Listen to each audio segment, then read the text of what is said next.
Hey everybody, Nikki the Death Doula here. I'm bringing you a rewind episode this week. I apologize, time got away from me. I didn't get a chance to record a brand new episode, so I'm bringing back one from February of last year that kind of stuck with me. This was episode 31 from February of last year on grief and addiction. I just recently had a long conversation with somebody about addiction and loss and thought I would bring up this episode again. But I will be back next week with a new episode, I promise. I'm so sorry.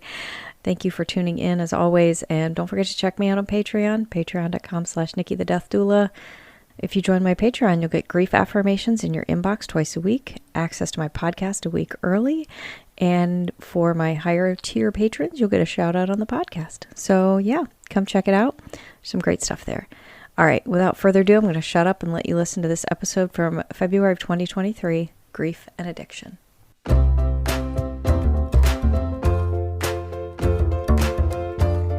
Hello, and welcome to Good Grief, the podcast dedicated to demystifying and destigmatizing grief with compassion and humor.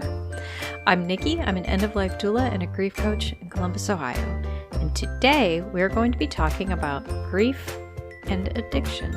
This topic I chose for a myriad of reasons. It's one that's been kind of sitting on the back burner, but it's also one that's been a little close to home for me. And we'll get into that in a bit. But I stumbled across an article one day very recently, and I thought, dang it, I'm going to hit this one. I think it's time.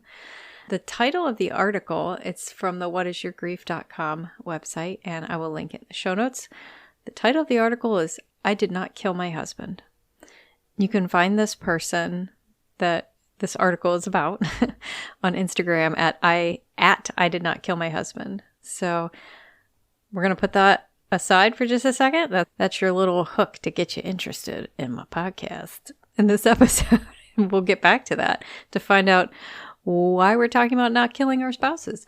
Spoiler, it has nothing to do with killing our spouses.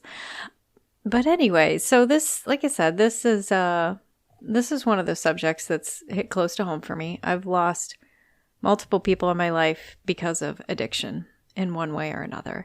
Out of respect of privacy, I'm not going to share any specific stories because I have not asked permission ahead of time, so I don't feel comfortable sharing anyone else's story without their permission. But I have lost people close to me to addiction, and it is awful in a lot of ways. So we're going to talk about this a little bit.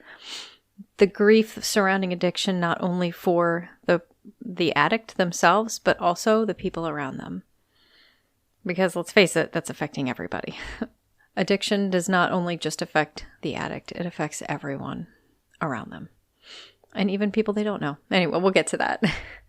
So before anything else, and I'll say this a few times in the episode, if you are struggling with addiction and you need help, there is a confidential hotline that is available 24/7, 365, and they can refer you to treatment, give you information for both individuals and families who have mental and or substance abuse disorders. Okay? And that phone number is 1-800-662-HELP, HELP, or 4357. So again, 800-622-4357. There's also an online treatment locator. If you just Google, substance abuse help, it'll come up.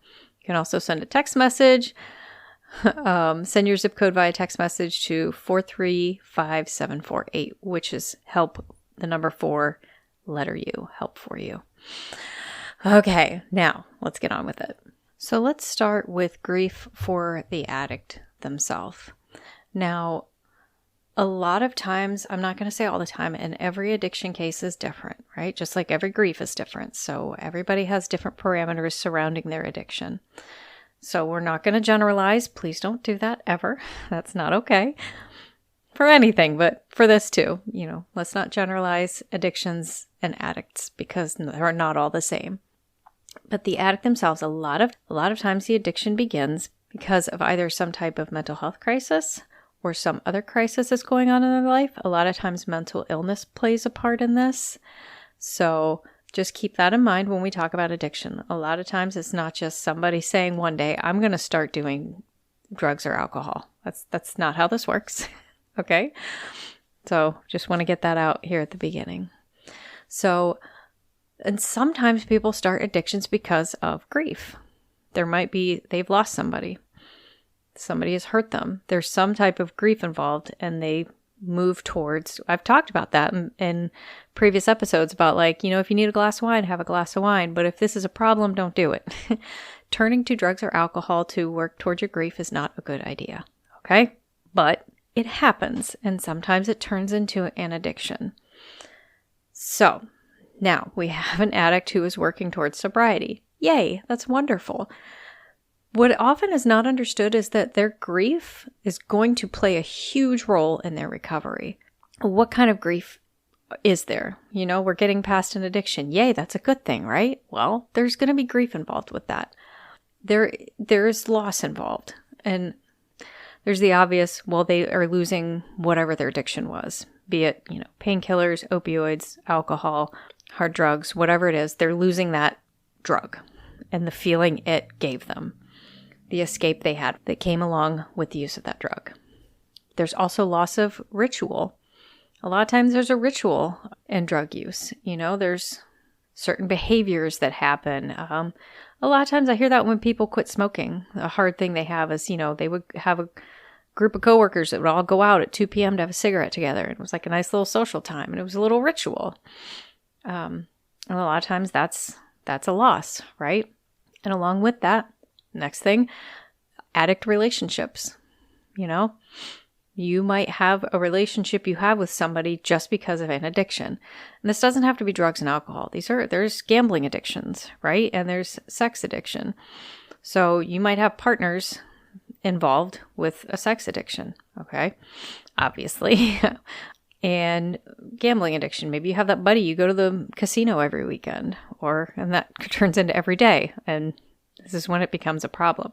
So you have relationship times that are either developed or furthered because of an addiction. And when you decide to go into recovery and leave your addiction behind, you're leaving those people behind too. Unless they're coming with you on this journey, you can't keep them in your life. So that's a loss. It's a loss of a relationship, of a friend, a family member, wife, husband. There's also a loss of freedom when you become an addict. Not saying this is true of all addictions, but there's an avoidance of accountability and responsibility sometimes that comes with addiction. And you're losing that now, especially if it's a chemical addiction to a drug or an alcohol or, something like that. You might have to be monitored for a while. People are going to have to keep an eye on you. You might have to check in with people for a long time. And you lose that freedom of just being able to go wherever, whatever, and do whatever you want at any time. You need to be held accountable for yourself now. And so there's that loss of that freedom. A really interesting one I read about was loss of predictability. I will share very briefly, my prior marriage ended because of my ex-spouse's addiction issues. And part of the problem was the predictability of things. And it can become a cycle of beginning recovery, falling off the wagon, so to speak, feeling bad about things, beginning recovery, falling off the wagon, and it becomes predictable. And you know when these behaviors are happening.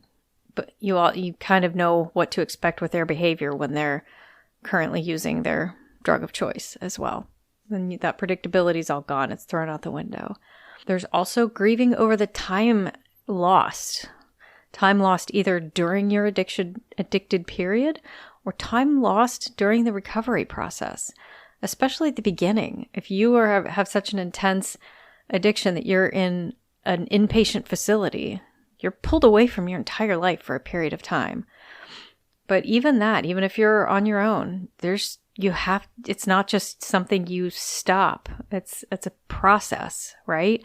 And it can take over a big part of your life, and you lose a lot of your time to that. So briefly, there's a lot of misconceptions surrounding addiction and recovery, but there's a misconception out there that entering into a recovery process, there's like an immediate sense of relief and everything is great again. And that's not true.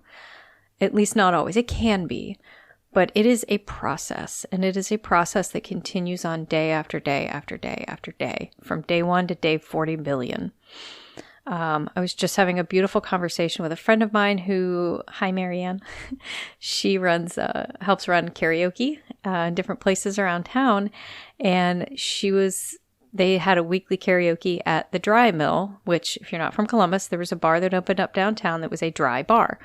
It was a bar with non-alcoholic beverages, and it was such an amazing place for people who are alcoholics, that they could go and have that bar experience and sing karaoke and, have that whole thing without the alcohol, right?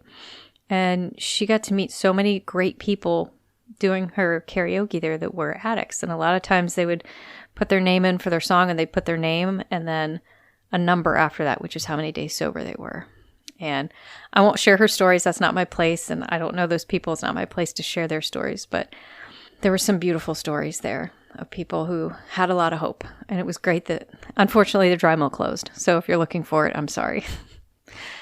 It's no longer open. But yeah, it is a process. And if you ask somebody, I know people that have been sober for a decade at this point, and they're sometimes longer. I have a good friend who has been sober for, probably coming up on 20 years or so. And that's amazing. And even they'll tell you, like, today I still have to think about it. It's not something that ever goes away. It's a daily struggle. So yeah, there is a sense of relief, but also not really. There can be a sense of dread and, grief. Okay, so there's another article I read that was a summation of multiple research done, and there are links to the actual studies in this article, which I will link in the show notes so you can click away and follow the trail of all the links to the studies. But it was talking about grief and substance use and how grief and addiction are concepts that tend to be intertwined quite a bit. Most of them come from complicated grief, which we haven't gotten into that yet. I do have on my docket somewhere to do an episode on complicated or compound grief, which is just basically when you got a whole lot of different things all mixed together into a nice little soup of grief. But a lot of times that plays a role in both the beginning of an addiction or with addiction together. But something I found very interesting was that there was a study with patients at a treatment center in Spain trying to determine the presence of complicated grief, and found that it was more frequently present in drug-dependent patients versus their control group, non-addicted patients, and that the presence of complicated grief in the drug-addicted patients was 34.2% in comparison with only 5% to the control group. So complicated grief is all over when it comes to addiction, and a huge, huge, huge part of it. Like I said, I'll link this. I'm not going to go through the whole article because that would be boring, but it is very fascinating. Another point they brought up, they found in a study, was that bereaved children seem to be at an elevated risk for substance abuse later in their life. Specifically, or particularly, mostly children who had lost both parents or suffered losses of their parents between the ages of 6 and 18. Those people were much more likely developing a substance use disorder. So, yeah, grief makes people do crazy things. Not saying this is crazy, but anyway, again, I definitely recommend checking out this article. There's an interesting table at the very bottom of this article from the studies of the percentage of participants who experience certain situations at each time frame. Time frame being prior to their substance abuse, while abusing, and then upon entering recovery. And the situations are things like divorce of your parents, physical abuse, witnessing a crime or violence, loss of support, divorce, job loss. These are all griefs, right? Loss of relationships. It's very interesting to see some of these numbers. So I highly recommend taking a peek at that. One of the top causes, or one of the top percentages, was financial issues. More so than, divorce or loss of a significant other, which I found incredibly interesting. So a lot of that is grief for the addict themselves. So what about the families and family members and other people around, the loved ones surrounding the addict that have griefs themselves because of this loss? Well, there's the obvious, you've lost And this goes in a line a little bit with ambiguous grief that I talked about a couple episodes ago, where you've lost somebody who's still there. You have lost this person. They are not the person they were because there's this addiction now and everything around them has changed. So we talked a little bit about that in that episode. But so there's that. There's also loss of, if it's a significant other, there might be a loss of income because they're not working anymore or they're using all their money for whatever their addiction is, especially if it's a gambling addiction. There's a loss of financial stability. So all sorts of things like that. But the article I referenced at the very beginning of the episode, I Did Not Kill My Husband. This was incredibly fascinating to me because it was the story of Annie Parker, who is the person behind I Did Not Kill My Husband. She had lost her husband to alcoholism. Prior to that, she had pulled her family away from him. They had children together. And there was just a big disruption in their life because of her husband's addiction. And now he has died. So just kind of summing things up, she lost her husband. Even though their relationship was strained and not really present anymore, she still lost her husband. She lost the father to her kids. So she's suffering that grief alone. She also is now the mother of 2 boys who have lost their father. They had, in a way, lost him prior to this, but she is now a single mom of 2 children. But the hardest part of all of this is she became the victim of blame of his death. A lot of his family blamed her for his death because she wasn't, quote, there for him, and she wouldn't put up with his alcoholism. And he died because of that, is how they phrased it. And so now she has to defend herself through all of this. And that's where this whole concept came from of I did not kill my husband. Because it was not her fault. But you have to, if you look at both sides, his family was obviously very distraught by the loss of him, right? And a lot of times when there's a sudden loss or a traumatic loss or a tragic loss, we're looking for blame. We want to blame somebody for this awful thing that happened. And it was easy for them to blame her. Like I said, I'm not going to share too much details because it's not really time or place, but I had to end my first marriage because of his addiction. And I'm sure he blamed me for a lot of his issues past that. And I don't even want to think about what he told his children. He has 4 children. So I had stepchildren. And honestly, that was the hardest part. That was a huge grief for me because we had partial custody of his youngest daughter. We had her every weekend and a big chunk of time in the summer and Wednesday evenings on occasion. And she was very much a part of my life as much as he was because she was there all the time, and she was such a beautiful girl and I loved her dearly. And I had to walk away from all that, and that left her behind too. Spoiler, she and I are connected again and we're very good friends. So good things do come of this. And we both understand what happened. She's an adult now and we both understand what happened there. But that was a huge grief for me, was not just losing, I lost my husband, right? But I also lost a stepdaughter. But yeah, so back to Annie here. It was hard. It was hard for her to be in such a awful place of suffering all these different griefs and then being blamed for her husband's death as well. But there's a lot of reasons people want to blame somebody. They may not understand addiction.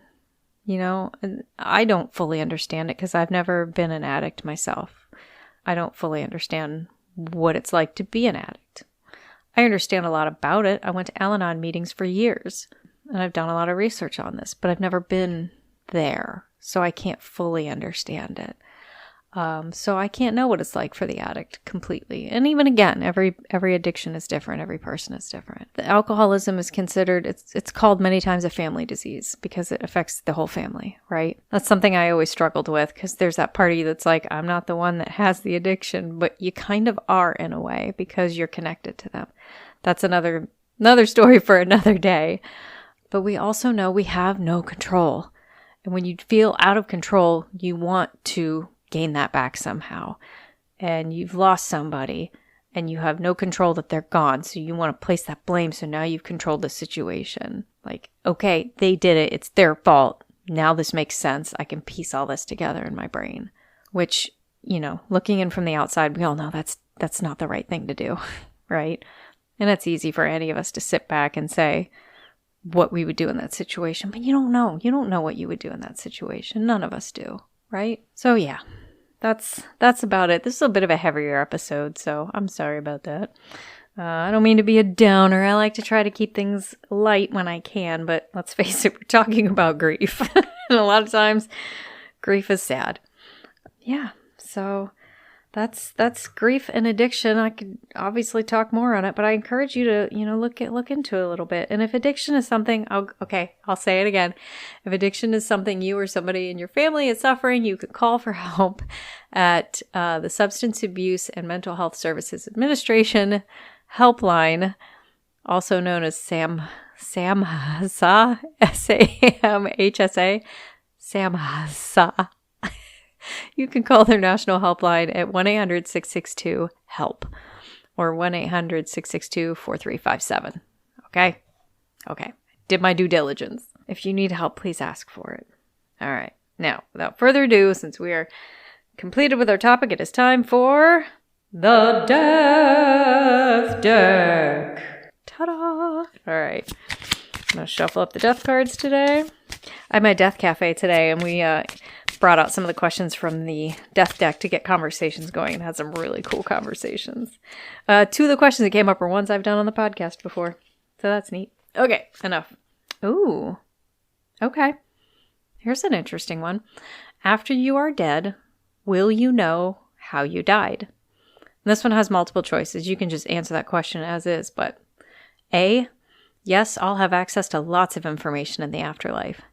B, no, I'll be in heaven or reincarnated, but I won't know about my own death.